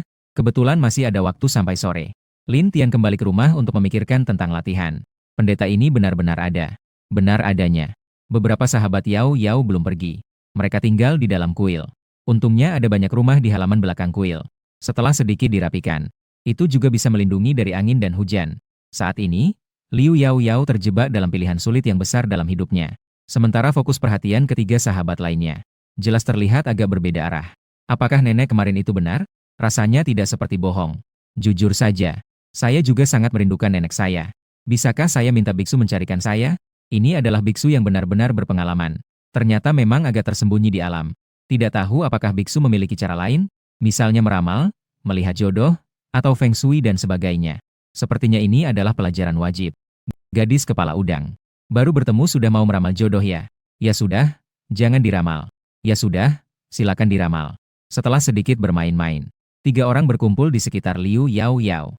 Su Xiaowen bertanya, Yao Yao, apa rencana Anda? Apakah harus melihat nenek untuk terakhir kalinya? Wajah bayi yang lain berkata, saya rasa kita harus bertemu sekali. Jika tidak, nenek hanya akan melihat Yao Yao.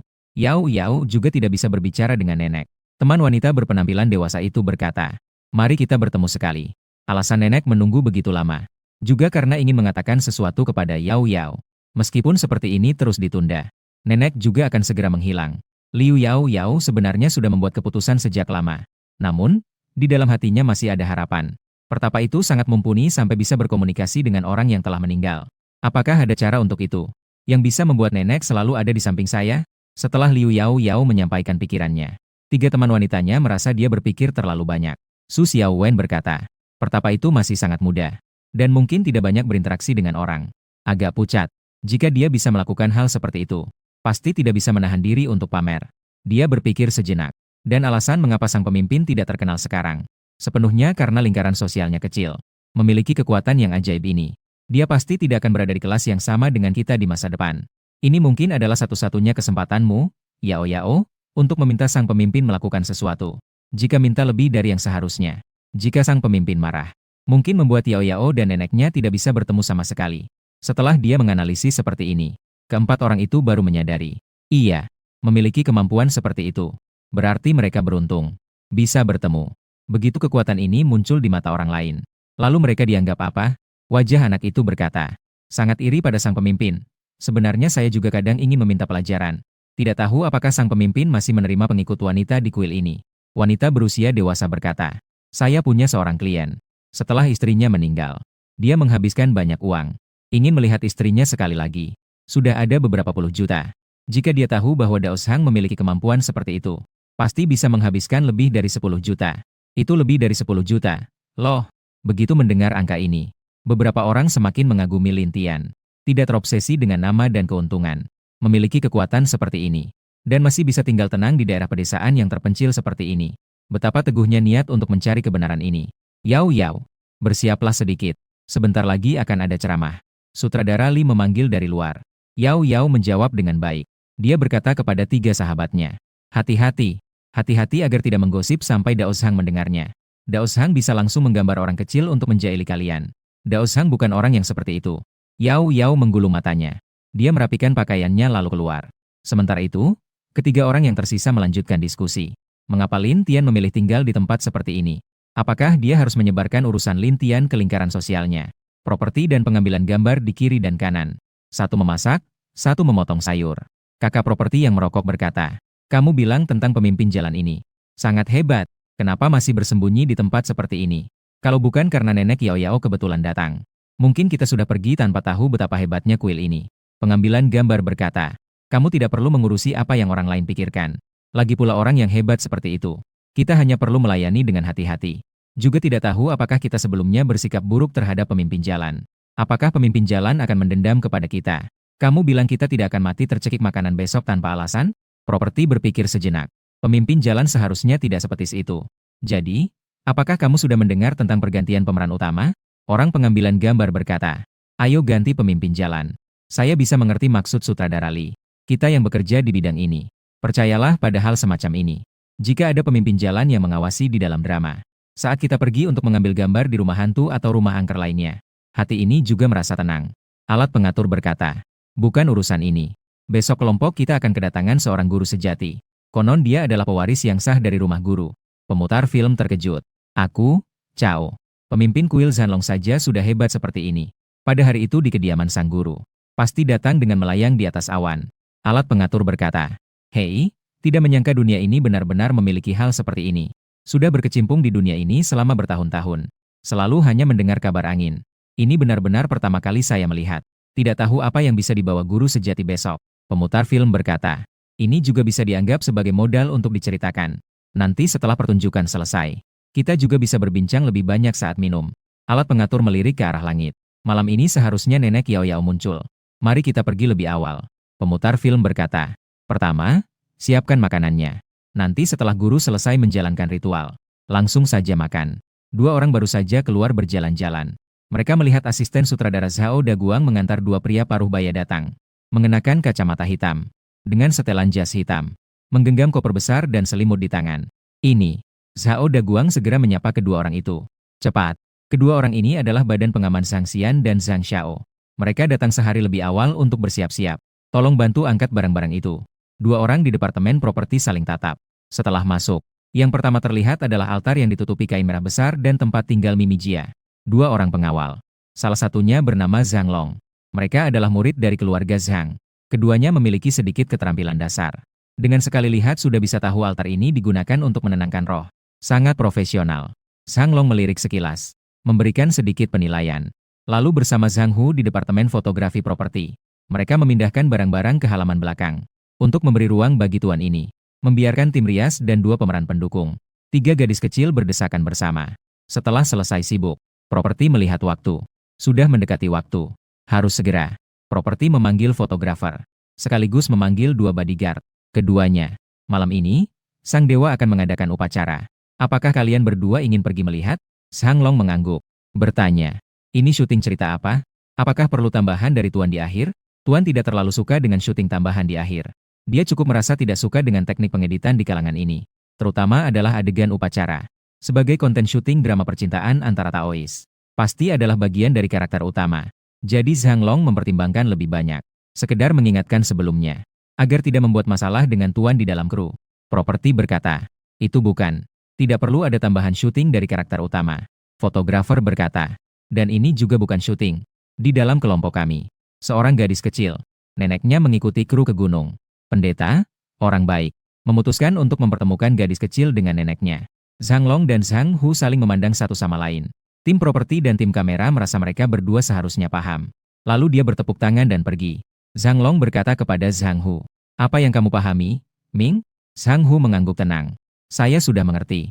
Ada seorang gadis kecil yang ingin menemui neneknya. Zhang Long bertanya. Jadi, apa hubungannya dengan membuka forum? Zhang Hu menjawab. Mungkin tidak ada hubungannya. Hanya saja, keduanya tidak belajar bahasa dengan baik. Menghubungkan dua hal yang tidak terkait. Zhang Long berpikir sejenak. Lalu dia berkata, saya rasa, kamu yang tidak belajar bahasa dengan baik. Jika tidak belajar dengan baik, ya memang begitu. Kenapa kamu terus-menerus mengekspos kelemahan saya? Saya tidak pernah lulus bahasa sejak kecil. Apa yang salah? Zhang Long meminta maaf. Bukan itu maksud saya. Keduanya adalah lulusan SMA.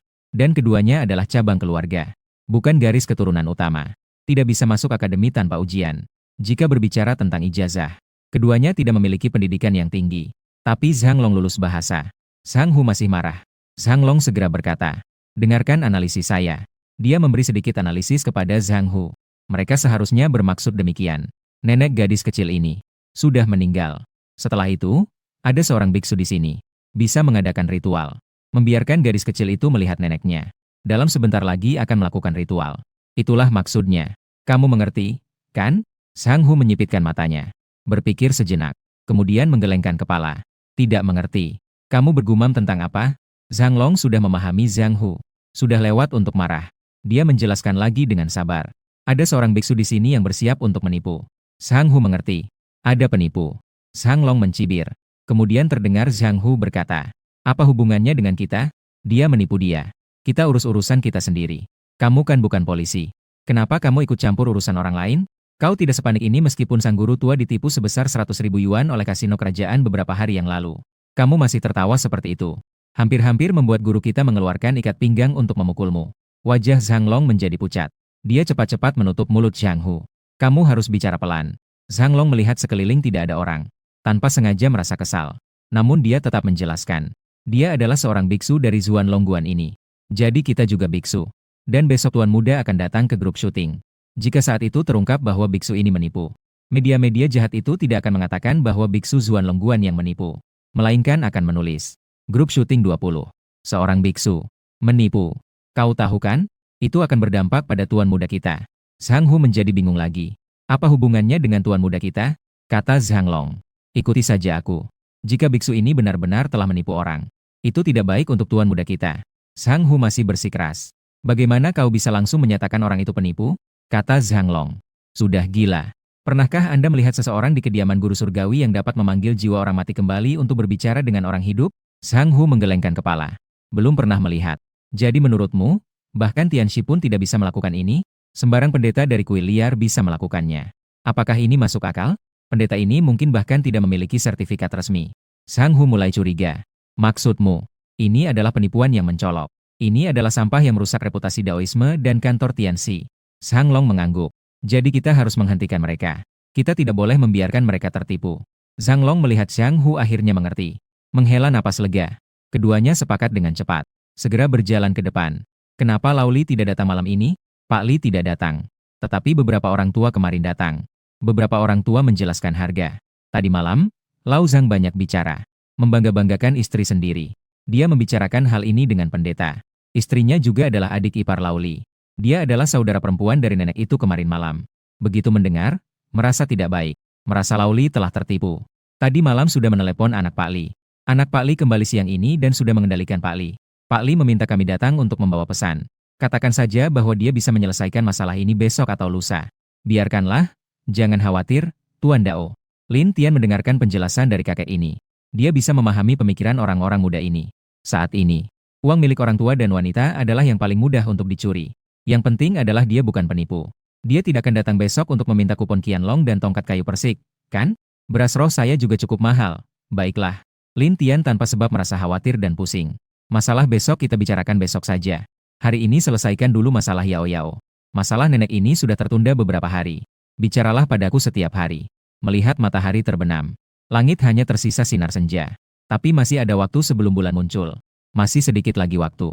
Lin Tian dengan tenang menjalankan teknik Huang Ting Neijing. Saat ini Lin Tian belum mengonsumsi pil alkimia. Hanya sudah makan semangkuk nasi spiritual. Nasi spiritual ini mengandung banyak energi spiritual. Lin Tian memperkirakan bahwa dia baru bisa mencerna sepenuhnya sampai besok siang. Artinya, 1 mangkuk beras spiritual setiap hari. Itu sudah cukup untuk keperluan latihan. Lin Tian berdiri dan mengatur energinya. Orang-orang lainnya juga berkumpul di sekitar. Terutama Liu Yao Yao. Wajahnya terlihat cukup bersemangat. Namun, belum sempat Lin Tian masuk ke dalam kondisi. Tiba-tiba terdengar Li Dao berkata dengan suara rendah. Dao Zhang, orang-orang dari Tianxi Fu di sini ingin berbicara dengan Anda. Lin Tian merasa bingung. Orang-orang di pavilion Tianxi. Kami, Zhan Longguan, adalah bagian dari sekte Shen Xiao. Tidak ada hubungan sepeser pun dengan mereka dari sekte Zheng Yi. Kenapa mereka mencari saya? Ingin melakukan pertukaran ajaran Dao. Kami, Zhan Longguan, sudah keluar dari konferensi Qi Tiuan Liu selama bertahun-tahun. Ajaran Dao sejak lahir memang bersifat tidak teratur. Karena ajaran Dao menekankan untuk keluar dari dunia. Secara dasar, tidak terlibat dalam dunia. Suatu hari, tiba-tiba seorang tua dari sudut gunung menyadari. Itu adalah munculnya aliran baru. Saat ini, ada 2 pemimpin utama dalam Taoisme. Yang satu adalah Quan Zhen. Yang satu lagi adalah Zheng. Asal Quan Zhen adalah Gunung Zhongnanshan. Sang pendiri adalah Wang Chongyang. Asal Zheng adalah Gunung Longhushan. Pendiri ketiga adalah Zhang. Jika Kak Jiao berhasil, dia seharusnya menjadi pendiri Taoisme yang sebenarnya. Namun, Kak Jiao sudah meninggal. Jadi, Zhang ini adalah Zhang Daoling. Kedua aliran ini saat ini diakui secara resmi sebagai tempat suci Taoisme. Namun, pendiri sekte Shen Xiao adalah Lin Lingsu. Dan tidak memiliki hubungan yang erat dengan kedua aliran tersebut. Jika dicontohkan, Lin Tian juga pernah khawatir untuk terjun ke dunia hiburan. Apakah seseorang akan mengetuk pintu kita? Namun, yang mencarinya seharusnya adalah orang-orang Maoshan yang sudah lama terjun ke dunia hiburan. Karena kesuksesan film-film Hong Kong, membuat Maoshan merasakan keuntungan dari era internet lebih awal. Sekarang mereka bahkan mengungguli Quan Zhen Long yang Palace. Secara samar, mereka bersaing dengan Zheng Yitian. 2 tahun lalu, konferensi Taoisme diadakan di Maoshan. Lin Tian merasa bingung di dalam hatinya. Apa yang dilakukan sekte Zheng Yi? Dia segera mengikuti Direktur Li. Dia melihat 2 pria kekar yang mengenakan jas hitam dan kacamata hitam. Dia melihat Lin Tian yang mengenakan jubah Dao datang. Salah satu dari mereka yang lebih tinggi mendekat. Pertama-tama mereka menyebarkan asap. Lin Tian menyatakan bahwa dia tidak merokok. Dia langsung bertanya tentang tujuan mereka. Zhang Long menerima rokoknya. Dia berkata, teman Dao, jangan adakan pertemuan pengetatan jiwa ini malam ini. Tuanku kami akan datang besok. Jika media meliput, akan menyebar reputasi buruk keluar. Akhirnya, tuanku kami yang harus membayar untukmu. Lin Tian, saya membuka forum untuk melakukan praktik. Apakah ada hubungan yang pasti antara reputasi buruk tuanku kalian? Apakah ada hubungan yang pasti? Zhang Long hanya bisa menjelaskan lagi kepada Lin Tian tentang media kecil yang tidak beretika itu. Dan momen-momen menarik dalam jurnalisme yang pernah muncul sebelumnya. Lin Tian mengerti. Tuanku kalian juga seorang Daois. Dan dia bersiap untuk debut sebagai seorang Daois. Namun hubungan kalian di sini dengan dunia film tidak terlalu akrab. Jadi, ingin mendapatkan perhatian dari drama web saat ini. Tidak melalui layar besar. Kalian ingin perhatian. Namun tidak ingin mengambil perhatian yang merugikan. Begitulah maksudnya. Kan? Zhang Long mengangguk. Mungkin begitulah maksudnya. Setelah mengangguk, dia merasa ada yang tidak beres. Tidak, tidak, tidak. Bukan itu maksudnya. Intinya bukan soal apakah kita mengambil perhatian atau tidak. Intinya adalah fakta bahwa kamu berbohong. Akibat buruk akhirnya akan ditanggung oleh tuan muda kita. Tenaga yang diperlukan untuk menjelaskan. Serta perhatian yang kita dapat dan reputasi yang kita korbankan. Sama sekali tidak sebanding. Jadi, saudaraku. Pertama, saya sarankan kamu tidak berbohong. Terutama tidak menipu uang orang tua dan gadis kecil. Kedua, jangan menipu dengan menyamarkan diri sebagai seorang pendeta. Jika tidak, orang akan mudah mengalihkan fakta. Dan membiarkan tuan muda kita menanggung biaya. Apakah kamu mengerti maksud saya? Lin Tian berkata. Saya kira saya bisa mengerti maksud kalian. Jadi maksudmu adalah tuan muda kalian juga seorang pendeta. Anda khawatir bahwa apa yang saya lakukan sekarang akan disalahartikan oleh beberapa profesional jurnalisme dan dikaitkan dengan tuan muda Anda? Menimbulkan dampak buruk tertentu pada tuan kalian.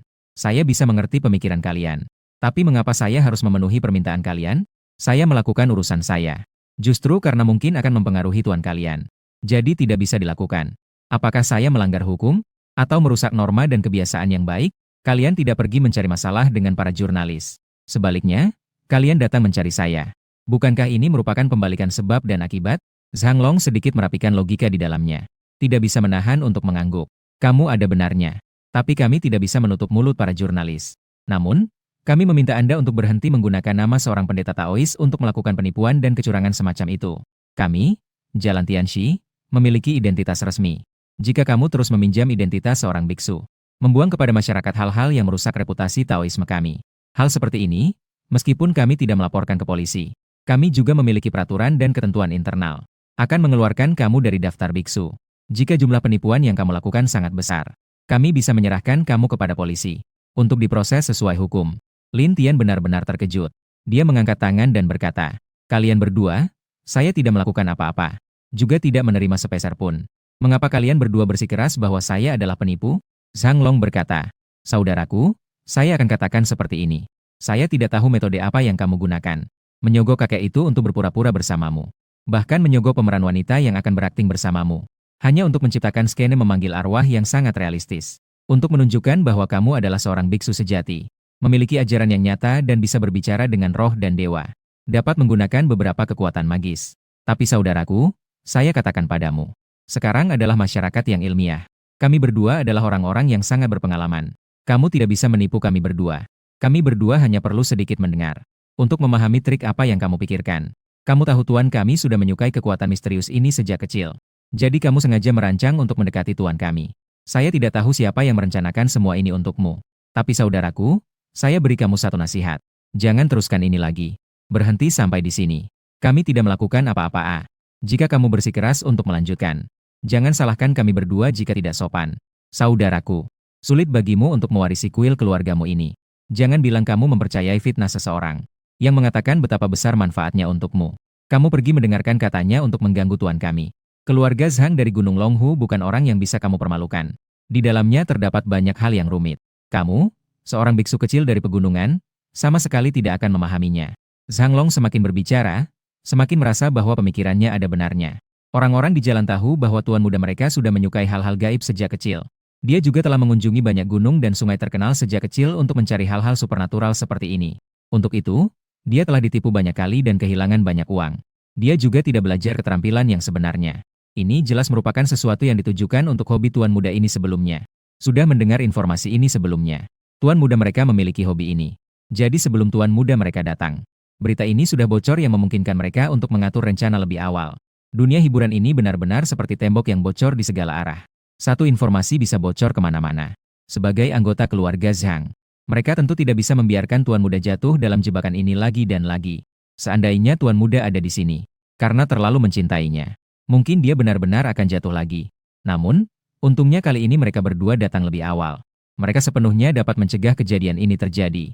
Sutradara Lee di sebelahnya mengedipkan mata. Dia sepertinya terlibat dalam sesuatu yang luar biasa.